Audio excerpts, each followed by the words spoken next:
Саламатсыздар ма, құрметті видео дәріс тыңдаушылар және студенттер. Бүгінгі мектепке дейінгі психология бойынша практикум пәнінің 4-ші дәріс сабағы. Тақырыбы бүгінгі мектепке дейінгі жастағы балаларға психологиялық қорытынды жасаудың кезеңдері және де зерттеу нәтижелерін практикалық қызметтерде, іс-әрекеттерде пайдалану. Ал енді келесі біздің слайдта көрсеткенде мақсаты және міндеттері қарастырылған. Ол жерде жалпы тақырыптың мақсатына тоқталатын болсақ, мектеп жасына дейінгі балалардың психологиялық даму ерекшеліктерін зерттеу нәтижелеріне сүйене отырып, ғылыми негізінде психологиялық қорытынды жасауға үйрену және де бірнеше жоспарлар қарастырылған. Ары қарай жалпы бүгінгі слайдымыз, келесі слайдта мектепке дейінгі білім беру психологиялық терминдерге тоқталсақ, бұл жерде қандай терминдер негізге алсақ болады? Ең алдымен психологиялық қорытынды деген терминге тоқталсақ, бұл баланың психологиялық жағдайы туралы ғылыми тұжырым беру. Ал енді психодиагностика дегеніміз не? Бұл жерде баланың даму ерекшеліктерін анықтау әдістері және де анамнез.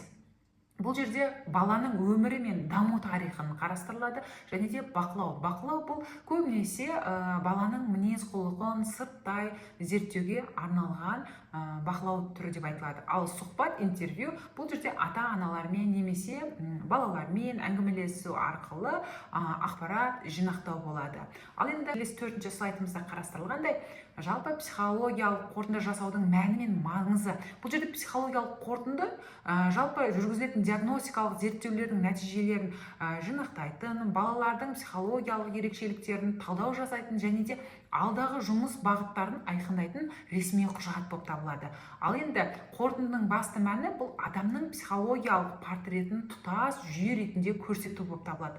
Ол келесі компоненттерден қамтылады. Бұл жерде біздің компоненттеріміз диагностикалық деректерді интерпретациялау. Бұл тест шкалаларындағы сандарды, жалпы сандарды, бұл жерде адамның мінез құлқына, сезімдеріне және де когнитивті қабілеттеріне байланысты жүргізіледі. Ал енді сапалық байланыс бұл жерде көп жағдайда жаңағы кім балалардың, яки болмаса жаңағы ата-ана болуы мүмкін, немесе клиент деп айтады көп жағдайда, қазіргі жағдайда ол мазасыздық, сол себеп салдарын анықтайды. Мазасыздықты немесе қорқынышты, үрейді, бір ішкі себептерін анықтауға мүмкіндік береді. Ал енді болжам жасау, бұл жерде психологиялық көмек көрсетілетін жағдайда көбінесе бұл даму динамикасында анықталады.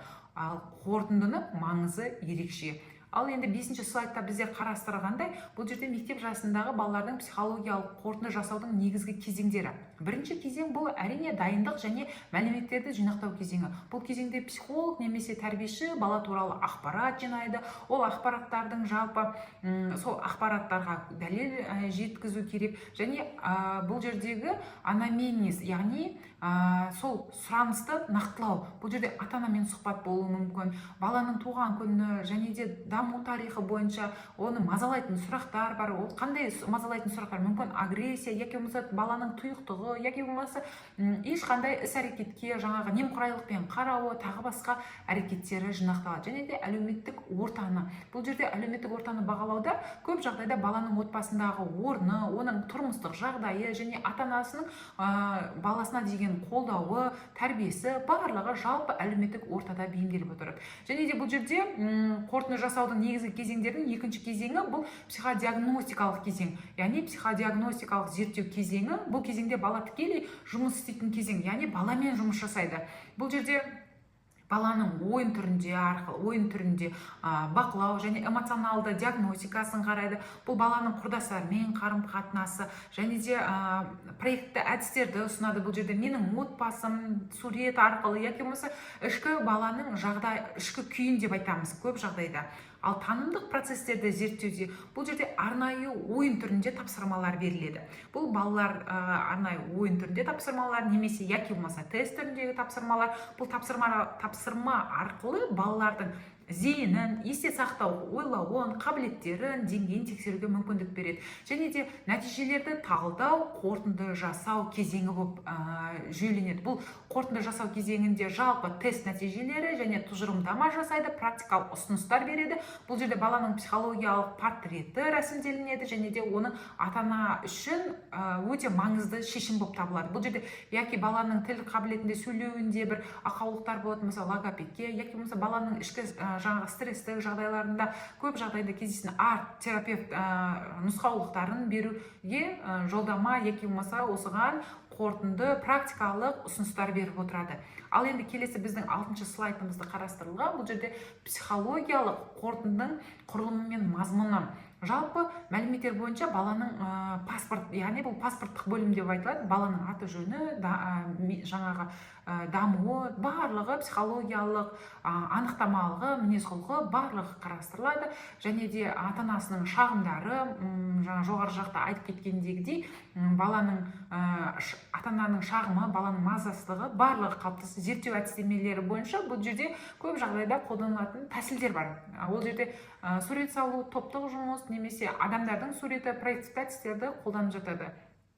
Ал енді баланың мінез құлқы мен әрекеттері зерттеу кезінде баланың көңіл күйі, оның әрекеті, тапсырмаға қызығушылығы, шаршамай бейім болуы, бұл баланың қызығушылығы, барлығы баланың тікелей мінез құлық әрекеттеріне әсер етеді. Және даму деңгейі бойынша бұл жерде психологиялық статус деп айтамыз. Көп жағдайда бұл танымдық сала, зейін, есте сақтау қабілеттері, бұл эмоционалды тұлғалық сала болып табылады. Және қорқыныштары бар, өзін бағалауы, құрдастарымен өзін бағалауы, және де ұсақ қол моторикасы немесе дене моторикасы дегенде бұл координациясы жалпы даму деңгейін талдау жүреді. Ал енді қорытынды ұсыныс бұл жерде жаттығулар немесе маманмен кеңес болып саналады. Және де 7-ші слайдымызда бізде Жан Пиаженің бойынша психологиялық қорытынды туралы ойларына тоқталсақ, бұл жерде швециялық психолог көп жағдайда баланың интеллектуалдық дамуын,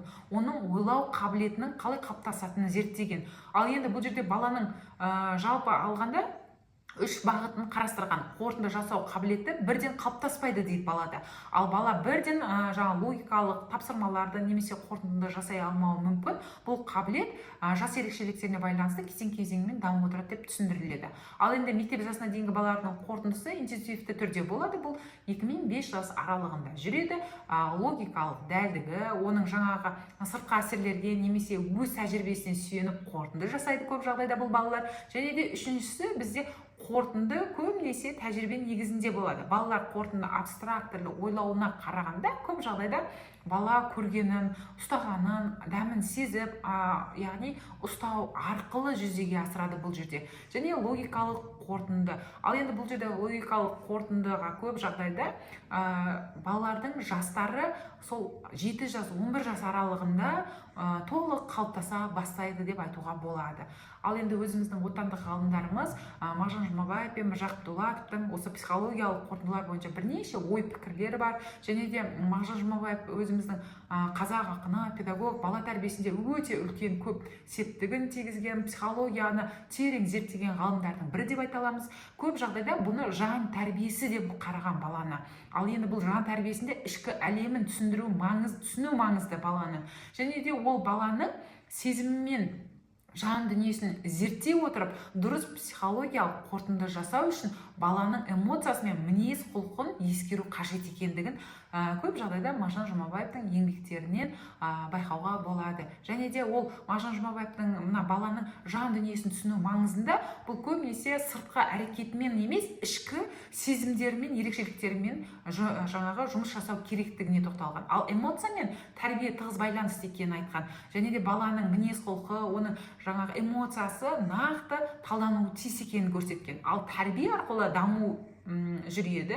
Және де дұрыс тәрбие бұл баланың дұрыс қалыптасуына әсер ететіндігін жеткізген. Және де бұл жерде қате тәрбие баланың мінез құлқы кері әсер ететіндігін айтқан. Сондай-ақ ата-ана мен тәрбиеші жаңағы бірге ұжымдаса отырып нақты ұсыныстармен дұрыс тәрбие арқылы дамыту жүргізу керектігін ұсынған. Ал енді Міржақып Дулатов бізде қазақ ағартушы, педагог, ұлы тәрбие осы бала дамуына үлес қосқан ғалымдардың бірегейі деп айта аламыз. Бұл бала тәрбиесін көп жағдайда ұлттық құндылықтар негізінде, ұлттық құндылықтың маңызды зор екенін айтып отыр. Баланың дамуына тікелей психологиялық қорытынды тек білім емес, тұлғаның қалыптасуға бағытталу керектігін түсіндірген. Ал енді бұның әрбір маңыздылығына тоқталатын болсақ, бала тәрбиесінде ұлттық құндылықтың маңызы неде?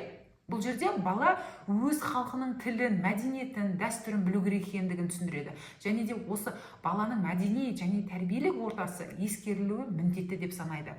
Және де әлеуметтік орта. Әрине бұл әлеуметтік орта баланың негізгі ортасы. Бұл бала сол ортада танып біледі, қоғамда достарымен арасында баланың мінез құлқы қалыптаса бастайды, және де баланың әлеуметтік жағдайы, қарым-қатынасы талдануы қажет екені айтылады. Және де үшіншісі, жалпы тәрбие мен білімге бірге жүру керек екен. Яғни тәрбие мен білім бірге жүру керек. Баланың оқу іс-әрекеттерін тәрбиемен бірге қатарласады. Яғни қатар білімді меңгеру емес, сонымен бірге балаға дұрыс мінез құлық, әдептілік, жауапкершілік, шығармашылық, ойлау қабілеттерінің барлығы маңызды екенін түсіндіреді. Және де бала білім беру процесінде тәрбие оқу процесімен екеуі қатар баланың жеке тұлға ретінде толыққанды қалыптасуына жағдай жасайтындығын айтады. Бүгінгі 9-шы слайдымызда зерттеу нәтижелерін практикалық қызметте пайдалану жолдары. Біз бұны практикада қалай қолданамыз? Жеке дамудың траекториясы, яғни бағдарламасын құру арқылы.